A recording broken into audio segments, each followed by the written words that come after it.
বিসমিল্লাহির রহমানির রহিম। আসসালামু আলাইকুম প্রিয় ভিউয়ার্স, আজকে আমরা গোল্ডেন ফিলের আরেকটা স্পিকার নিয়ে আসলাম। U20M BT যে স্পিকার আছে এটা সমস্যা, এটা এর আগে একবার রিপেয়ার করা হয়েছে। এখন সমস্যা, স্পিকার ভোঁ ভোঁ শব্দ করে, বেজ স্পিকার, সাইড স্পিকার ঠিক আছে।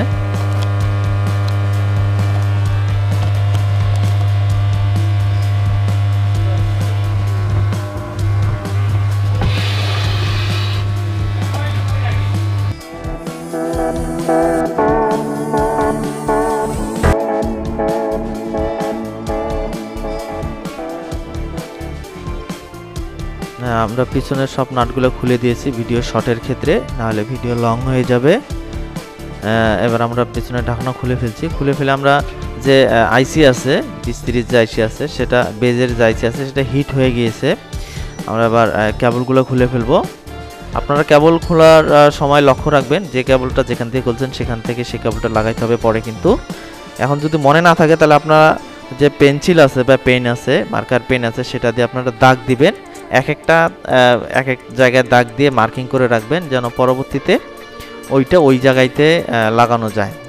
কারণ হচ্ছে হলো একটা লাইন যদি অন্য জায়গায় লাগাই দেন সেক্ষেত্রে সার্কিটের সমস্যা হয়, আরও অন্য সমস্যা হয়। আমরা এই যে আইসি আছে সেই আইসিগুলো নর্মালি সমস্যা হয়েছে, সেই আইসিগুলো আমরা চেঞ্জ করব। বেজ আইসি আমরা এগুলো খুলে ফেলবো। এটাতে বেজের জন্য দুইটা আইসি ইউজ করছে এবং হচ্ছে হলো সাইড স্পিকারের জন্য এক একটা আইসি ইউজ করছে। মোটামুটি ভালো স্পিকারটা, সাউন্ড কোয়ালিটি এবং অন্য দিক দিয়ে মোটামুটি ভালো। আমরা ব্যাক সাইডের ভিতরে যে সার্কিটের যে বোর্ডটা আছে, সার্কিট বোর্ডটা খুলে ফেলবো। কারণ সার্কিট বোর্ডটা যদি খুলে না ফেলি পরবর্তীতে আইসিগুলো খুলতে সমস্যা হয়। আমাদের মোটামুটি খোলা কমপ্লিট। এবার আমরা আইসিটা খুলবো। আইসি যেহেতু আমাদের সমস্যা, আমরা আগে মেপে নেব যে আসলে আইসির সমস্যা কিনা। আমরা ডায়োড মোডে বা রেজিস্ট্যান্স মোডে নিয়ে মেপে দেখব, বা ডায়োড মোডে নিলে নর্মালি ভালো হয়। এটা শর্ট আছে কিনা সেটা ডাইরেক্ট দেখলে বোঝা যায় যে আমাদের যে আইসি আছে এটা হলো বেজ আইসি, দুই সাইডের যে বেজ আইসি সমস্যা দেখাচ্ছে। এবং অন্য যে সাইড আইসিগুলো, সাইডের যে সাইড স্পিকারের যে আইসিগুলো আছে এগুলো ঠিক আছে। এগুলো আমরা দুটাই মেপে দেখলাম, এই দুটাই ঠিক আছে। বেজ আইসি দুইটা যেটা সেটার সমস্যা হচ্ছে, এটা হলো প্রপ, যেমন হচ্ছে হলো আমরা শর্ট করে দিলে শর্ট দেখায়, এটা এরকম শর্ট দেখাচ্ছে না। এটা হলো একটা ভ্যালু উঠছে, তাহলে মোটামুটি ভ্যালু যদি ওঠে সেক্ষেত্রে ঠিক আছে। এটাতে লাগাইলে যে নর্মালি ভ্যালু উঠতেছে বা শর্ট দেখাচ্ছে, এই যে একদম এই যে শর্ট দেখাচ্ছে, এটা হলো এই যে শর্ট দেখাচ্ছে। দুই সাইডে যে দুইটা আইসি আছে বেজের, দুইটাই শর্ট দেখাচ্ছে। আচ্ছা, এটা হওয়ার কয়েকটা কারণ, অতিরিক্ত বেজ দেওয়ার কারণেও হয়, আবার ভোল্টেজ আপ ডাউনের কারণেও হয়। এবার আমরা হিটসিংটা খুলে ফেলবো। হিটসিংটা খুলে ফেলে তারপরে আইসিটা আমরা খুলে ফেলবো। আইসি দুইটাই আমরা খুলে ফেলবো একদম। সাইডের যে নাটগুলো আছে, নাটগুলা দিয়ে এটা এখানে আটকায় দেওয়া আছে। আইসি দুইটা, আইসিগুলো চারটা যে আইসি আছে আইসি আটকায় দেওয়া আছে। এবার আমরা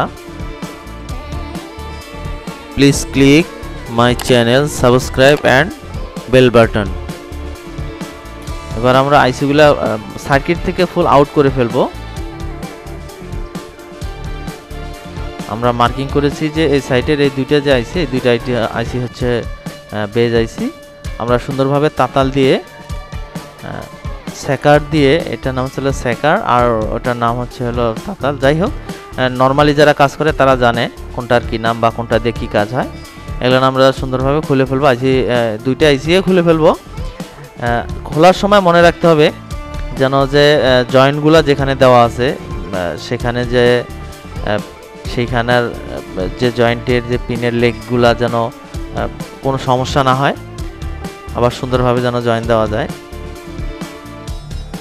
আমরা আইসি দুইটা আউট করে ফেলছি। এবার আইসি দুইটা নর্মালি মেপে দেখবো এই দুইটা আইসি সমস্যা।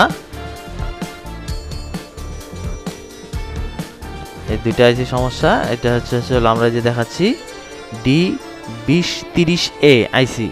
অনেক সময় 2030A পাওয়া যায়, অনেক সময় একই যে মডেলের পাওয়া যাবে তা না, কিন্তু আপনার কনফার্ম থাকতে হবে 2030A বা 2030 মডেলটা থাকতে হবে, আইসির মডেল নাম্বার থাকতে হবে। যদি না হয় তাহলে কিন্তু হবে না। অবশ্যই এই আইসি যদি আপনারা না বোঝেন তো আইসিটা যেখানে পাওয়া যায় পার্টস সেগুলো নিয়ে যেতে হবেন। আমরা এবার হিট কমানোর জন্য পিছনে পেস্ট দিচ্ছি যেন হিট কম হয় এবং সুন্দরভাবে যেন পিছনে যে হিটসিং লাগানো আছে হিটসিংয়ের সাথে যেন সুন্দরভাবে বসে যায়। এই আর নর্মালি যে এই মডেলের যে স্পিকারগুলো আছে এই ধরনের আইসিগুলো নর্মাল মার্কেটে পাওয়া যায়। অনেক ধরনের স্পিকার আছে যেগুলো আইসি নর্মাল মার্কেটে পাওয়া যায় না, সেক্ষেত্রে সমস্যা।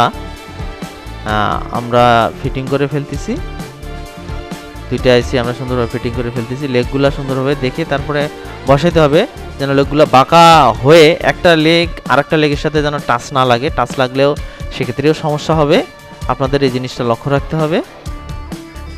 আমাদের মোটামুটি বসানো কমপ্লিট। এবার আমরা সুন্দরভাবে তাতাল দিয়ে ঝালাই দিয়ে ফিটিং করে ফেলবো এবং তাতাল দিয়ে ঝালাই দেওয়ার সময় লক্ষ্য করতে হবে যেন একটা ঝালাই একটা লেগের ঝালাই অন্য আরেকটা লেগে যেন না লাগে, সেটা খেয়াল রাখতে হবে।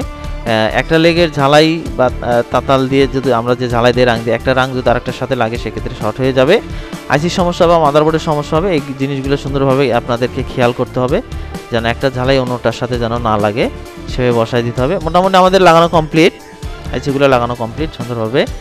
এরপরে আমরা হিটসিংয়ের সাথে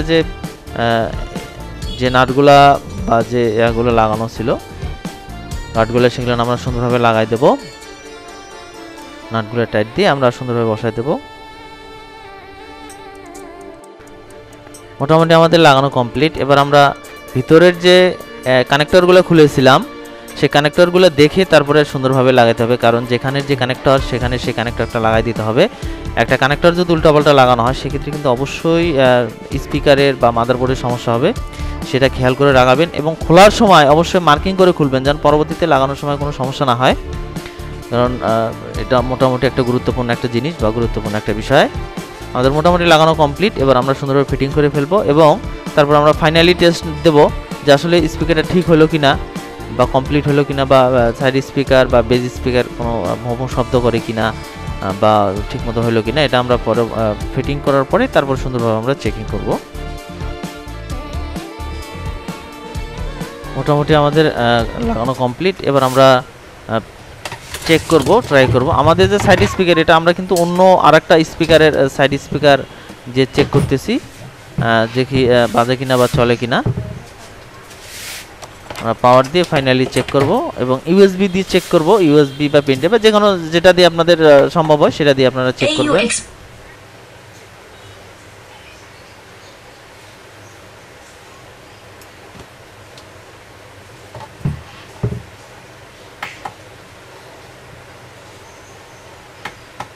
USB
মোটামুটি আমাদের স্পিকার কমপ্লিট, সব কিছু সুন্দরভাবে বাজতেছে চলতেছে।